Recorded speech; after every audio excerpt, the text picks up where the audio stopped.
televisionsquared.com.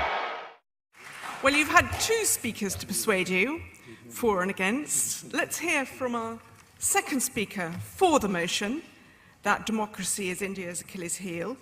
Patrick French is another award-winning writer and historian. His most recent book is India, a Portrait, an intimate portrait of 1.2 billion people, he says. Patrick. Thank you. Let me tell you a story. At the last general election, I found myself in Kanpur, which to some people here will still be known as Kaunpur. And I wanted to see Mukhtar Ansari, who was a senior aspiring politician. And the place that I had to go and meet him was in Kanpur District Jail. And inside the jail, he'd managed to build himself a basketball court, and he had Harrods soap in the bathroom. Now, the criminalization of elements of Indian democracy, a problem that has gotten much worse in the last 10 or 20 years, is not something we can ignore.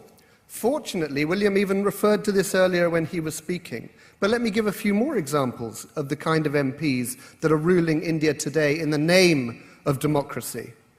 People who are charged with 3 cases of murder, 10 cases of attempted murder, house trespass causing hurt and mischief. You might say that every MP is probably guilty of mischief. Kidnapping with intent to murder, attempt to murder, wrongful confinement, causing hurt by means of poison, dacoity with intent to cause death, and so on. This is not something that is incidental. This is to do with the fact that in large parts of central and northern India, if you are a crime boss, you need representation in the state assembly with the MLAs, and you need it in the centre in the Lok Sabha with the MPs, and you make every effort to take over democracy, and that is what has happened to a large extent. There's a different but associated problem, which is extreme corruption. Many of you will have seen the photographs of the Chief Minister of Uttar Pradesh, Mayawati, being garlanded with 1,000 rupee notes, which are kind of so enormous it's like a giant anaconda of banknotes is being put around her. You will have heard of figures like Jagan Reddy in Andhra Pradesh, whose father died a year or two ago, and who amazingly, in the short time that his father was running that state, managed to go from, let's not say 0, but to a situation now where he has an annual income of £65 million, where he was discovered by the CBI only a few months ago, living in a 75-room palace which he had just built for himself. Now, this problem of corruption is not something that is only comical for the people at the top of the pile.